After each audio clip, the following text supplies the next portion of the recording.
ایاز بن عبداللہ بن ابی سعد بن ابی سرح عامری نے بیان کیا کہ انہوں نے حضرت ابو سعید خدری رضی اللہ تعالی عنہ سے سنا، آپ فرماتے تھے کہ ہم فطرہ کی زکوٰۃ ایک سا اناج یا گیہوں یا ایک سا جو یا ایک سا کھجور یا ایک سا پنیر یا ایک سا زبیب، خشک انگور یا انجیر نکالا کرتے تھے۔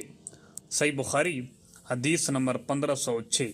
احمد بن یونس نے بیان کیا، انہوں نے کہا کہ ہم سے لیث نے نافع کے واسطہ سے بیان کیا، ان سے عبداللہ بن عمر رضی اللہ تعالی عنہ نے کہ رسول اللہ صلی اللہ علیہ وآلہ وسلم نے ایک سا کھجور یا ایک سا جو کی زکوٰۃ فطر دینے کا حکم فرمایا تھا۔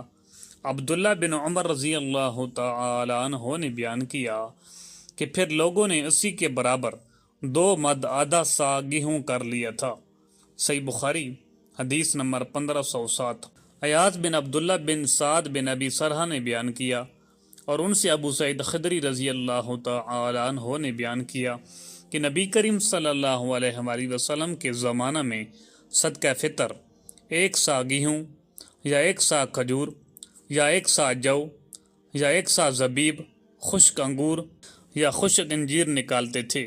پھر جب معاویہ رضی اللہ تعالی عنہ مدینہ میں آئے اور گیہوں کی آمدنی ہوئی تو کہنے لگے، میں سمجھتا ہوں اس کا ایک مد دوسرے اناج کے 2 مد کے برابر ہے۔ صحیح بخاری حدیث نمبر 1508۔ موسیٰ بن عقبہ نے بیان کیا، ان سے نافع نے اور ان سے عبداللہ بن عمر رضی اللہ تعالی عنہ نے کہ نبی کریم صلی اللہ علیہ وآلہ وسلم نے صدقہ فطر نماز عید کے لیے جانے سے پہلے پہلے نکالنے کا حکم دیا تھا۔ صحیح بخاری حدیث نمبر 1509۔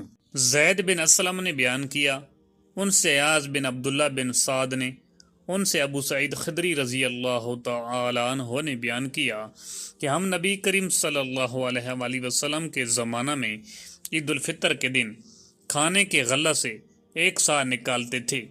ابو سعید رضی اللہ تعالی عنہ نے بیان کیا کہ ہمارا کھانا ان دنوں جو، زبیب، پنیر اور کھجور تھا۔ صحیح بخاری حدیث نمبر 1510۔